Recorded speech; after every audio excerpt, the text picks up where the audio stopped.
Hey, welcome along to this session today. It's really cool to catch up with our friends Amy and Tim, who we've had lunch twice with in Breckenridge, Colorado. And they're in Colorado at the moment and have just advised that there's snow outside as we sit here sweating in Costa Rica. So let's have a look. Can we see any of it? Or? We can't. I'm sorry. I'll have to put, so not without unplugging our whole setup. So, okay.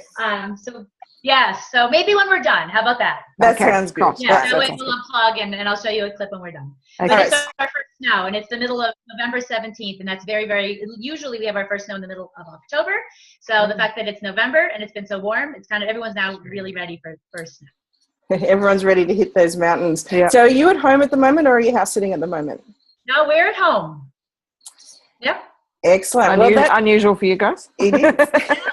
You've had quite a bit of travel. Well, that's actually what we wanted to talk about today was you've got such a cool story that you shared with us over lunch, and that was your whole downsizing, saying goodbye to corporate America, and getting into this planning stage for more and more travel. But that's not to say that you're not already doing bits and bobs along the way and building up those awesome house sitting references. So take it away. Tell us where you were at when this all started for you and what you're doing with it. Okay, I'll get started. Tim can jump in. So back in a couple years ago, we had a dream of living in big cities around the world. So we had a dream of living in London for 6 months, New York for 6 months, Los Angeles for 6 months, Paris for 6 months. I had no idea how that would happen. We have always been passionate travelers, but about two and a half years ago, we took a fantastic trip to London and Paris, had a great time, and I was really devastated to have to go back to work. I had to get, the first day I got back with jet lag, I had to work until midnight that night. It was crazy. So this was no way to come back from a vacation, and we quickly figured out that we better just scale down our life enough so that we don't need to earn as much money, and that we were able, once we were selling our huge house and downsize, we were able to retire full time and enjoy our life a lot more. Okay. That's where we are now. Okay, that doesn't seem right. Like looking at your two baby faces there's no way that you can retire. That doesn't compute to most people. So may I ask how old you are? I'm 48. I'm 49. Okay, see, Cool. way too young to retire. 15 hours a week. Yeah. Well, we were good savers. We had good careers, and we worked our butts off. So we really did well with that. And we pushed so hard that it like I said, we wanted freedom, and we love travel. So the 2 weeks of travel a year, not enough. Not enough. Our expenses was as important part as having the good income. So basically figuring out ways to make our life cost a lot less was a lot less. Is certainly an important part of how we're going to make our money last. So did that include moving to Colorado, or were you already in Colorado?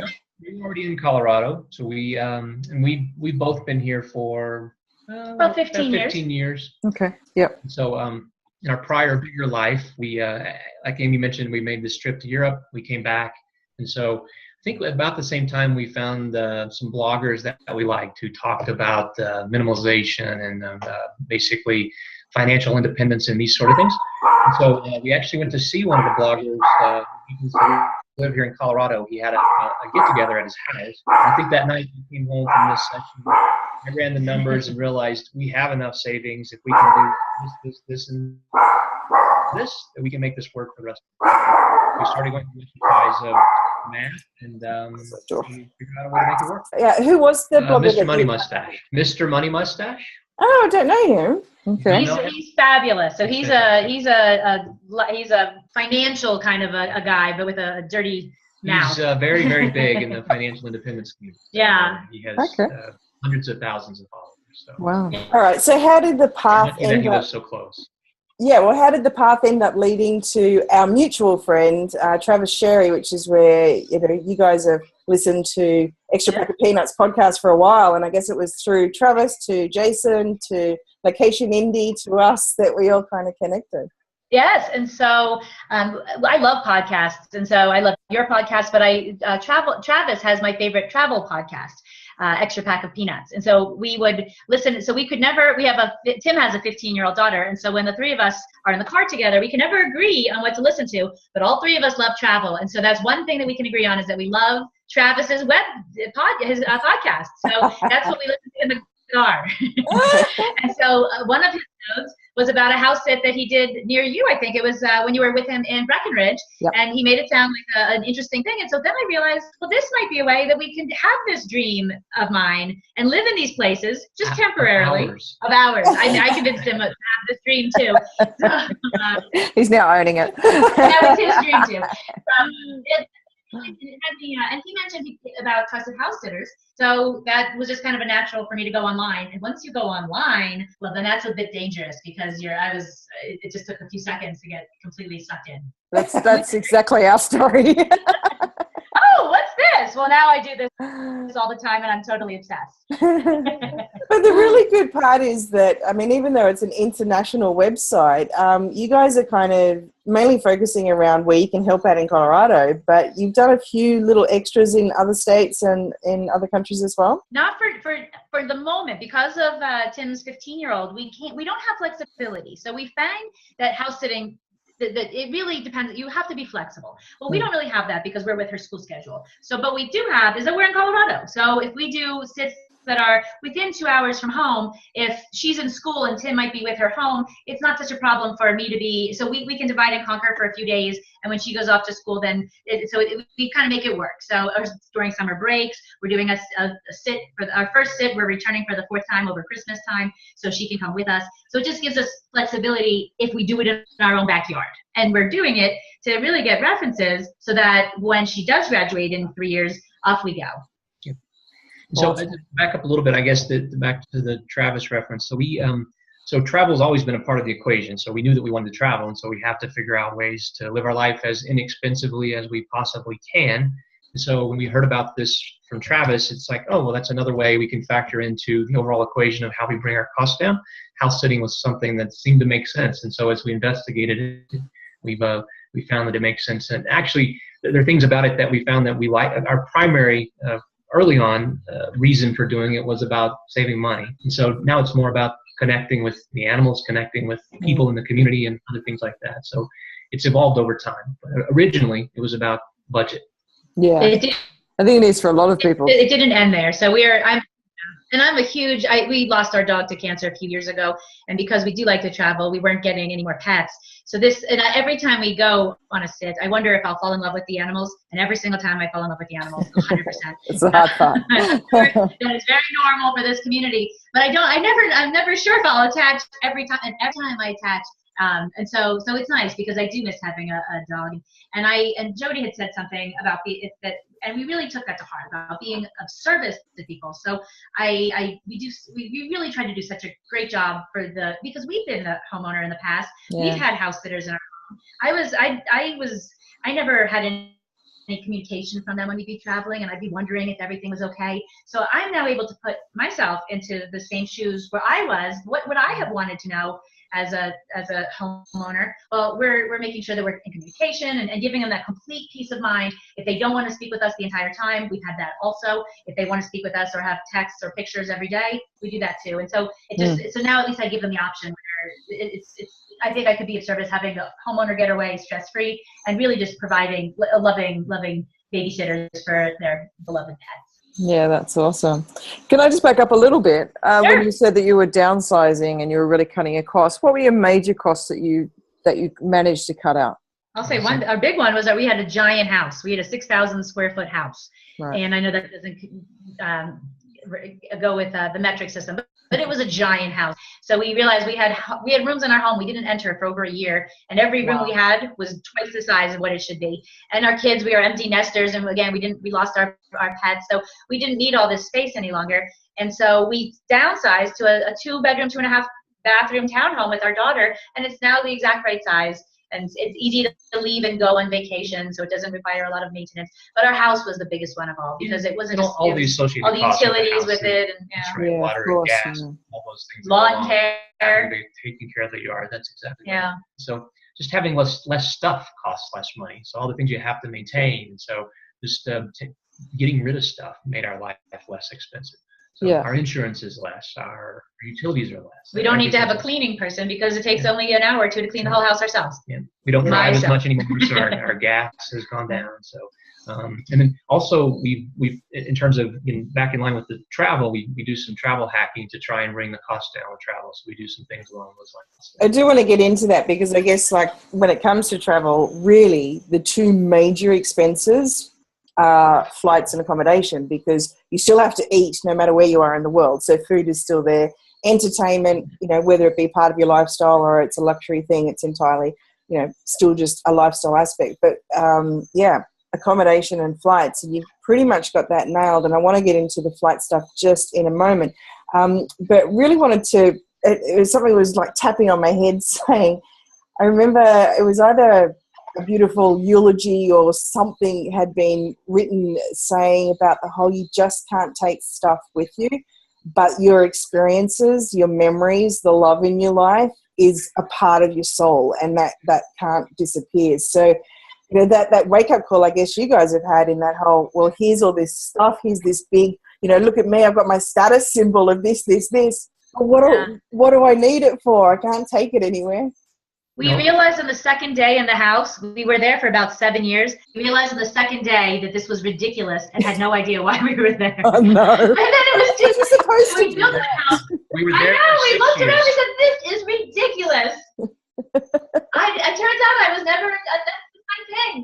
Yeah, we're 100% on that page. So in terms of just, it's more about experiences. And so, as a matter of fact, as we sort of went down this path and started getting rid of stuff, so I had, hopefully one of my coworkers hear this, but I had awards from work that I won from different things. And so every year. I threw them out. I had a bookshelf full of awards, and I just giant crystal awards every year. So, but yeah, we got rid of lots and lots and lots of stuff, and we continue to get rid of stuff and continue to make our life smaller. There's no reason to have a lot of stuff. So and it ends up being bigger in another way. Yep. And also, once we're traveling more in line with full time, if that's where we ultimately get to, it doesn't make it's even less. It's better that we have less stuff. So yeah, it's interesting though that you do it in rounds, don't you? We did the same thing. Like you move from one house, and then you have less stuff, and then you sort of like bit by bit sort of thing, and then you get down to probably where we are with 2 50-pound bags. And an eyelash curler. And even still, we've got stuff we don't wear. So this is the problem of having met up in person. What was that? Amy has the little secrets like the eyelash curler. Yes, I do carry an eyelash curler, okay? There's always room. Exactly. It's very lightweight, very small. It doesn't break. Exactly. High five, girl. I love that story. That's the one thing I take everywhere. I love it. I only own 3 T-shirts, but I have an eyelash curler. All right, so coming back to things that we need to buy, you guys, in the US, you guys have got such great plans for points earning, rewards. The whole system is really set up well. And I know that Travis, who you've mentioned from Extra Pack of Peanuts, is an absolute guru when it comes to collecting points and spending them. And I love how you guys said before, you've got this perfect partnership of one spends and one collects and one spends. But really, so talk us through that. Who does what? Well, I can talk to, I guess, the earning part, and I'll let Amy talk to her specialty. Yes. So I've traveled for business probably for the past 15 years. And so I started accruing points in different programs with my business travel. And then, unfortunately, I found out a little too late about the travel hacking thing, because I probably would have 4 or 5 times as many points now. But so the main way we earn points now is through signing up for credit cards. And so we earn points in a handful of airline programs that are convenient for us, as well as a handful of hotel programs that are convenient for us. And so the best way to get points is typically through sign-up bonuses, not necessarily through spending on the credit cards. But when you initially sign up for a credit card, they'll give you 50,000 points, 40,000 points, or something like that, which is often enough points to give you a round-trip ticket. And so Amy and I both have fantastic credit. Obviously, retiring early, we're good about paying off every nickel that we spend. And so you never want to have any money that's rotating on these credit cards. But we'll sign up for credit cards. We'll get the points, and then we'll sign up for more credit cards. And strangely, the more credit cards that you sign up for, assuming you're doing the right things in terms of paying your bills, etc., the better your credit tends to be. And so our credit is, we have nearly a perfect credit score, right? Both of us. And so we have points in United's program, in many programs, international. Yep. And so we continue to sign up for credit cards and get more and more points. And then through our travels, we get a handful of points, but most of it's through just sign-up bonuses. And then Amy figures out a way, and I'll let her talk about that, about how to cost-effectively spend the points. And so all the various airlines as well as hotel chains have programs where they'll do discounts of different kinds. And so Amy knows the best way to work those things to make sure that if we have 50,000 points, we're spending them the most judicious way possible. Yeah. Can I just ask then, just before you start there, Amy, for anybody watching this, and I know I'm feeling a little bit of anxiety around the whole kind of signing up for cards thing. Yeah. Do you then cancel the cards that you don't, like if you get the points, is there a time frame over which you can do that? It depends. And so oftentimes the credit card will have an annual fee. Oftentimes that annual fee is waived for the first year. And so if the card has some benefit, then I may keep the card. If it doesn't have a benefit, then I'll cancel it. So there's reasons you want to keep cards, because the longer you have a card, the longer your credit history is, and that's one of the things that factors into your credit score. Yeah. So if there's a benefit that comes along with the card, I think we just signed up for an IHG card, and IHG has a card. I think it's $60 a year. I'm not exactly sure what the price is for the card, but one of the benefits of the card is that you get a single night stay at any hotel in their property or in their chain. In the world. And so this could be a $500 a night property, and so that's a feature of the card. So that's a card we'll keep in our repertoire of ones that hang around. Yeah. It's worth the $60 a year. So. That's right. And then also, so if they do have an option, we also often move down to a no-fee credit card with the same company, so that we maintain that credit history, and we'll just put the card in a drawer. So once we've met the spending that's required to get the bonus, we put that card away unless there's a really good reason to bring that out again, unless there's some other bonus. So we don't pay fees unless it's worth paying the fee. Yep. And typically these cards also, in order to get the bonus, it comes with you have to spend a certain amount in a certain amount of time. Usually you have a 90-day window, and you have to spend something, $1,000, $3,000. It depends on the card. And so there are also tricks we can use to actually make it so that it's easier to spend $3,000 in 3 months than you might think. Doing things called manufactured spending and things along these lines. Right. Whoa, let's leave it there. That definitely stops the course. Another day, another one. No, we just say go to Extra Pack of Peanuts and sign up for boot camp and get all the information there. That's right. Perfect. Actually, it's not that complex. Once you get into it, it's not that complex. Sure. It sounds complex at the beginning. It really isn't once you get into it. Okay. Yeah. All right. And you get to do the fun stuff. You get to spend it. You guys have the same sort of opportunity with Australia. Can you sign up for U.S. credit cards? It's not as no, we can't sign up for U.S. credit cards unless you've got a U.S. bank account, which usually means you've got a social security number. So no, that's not possible. I really do feel that North America has it nailed in terms of frequent flyer points. Definitely the other countries that we've come across, including Australia, don't have anywhere near what is available to you guys. So you're definitely in a prime position as North Americans to actually utilize your points programs. I guess we'll be grateful for that. So that's good to know. I'm sorry that you don't have the opportunity to leverage that, but we'll be grateful for sure that that's out there for us. Oh, just enjoy your spending for us. Yeah, exactly. How do you do it? Okay, what do you spend?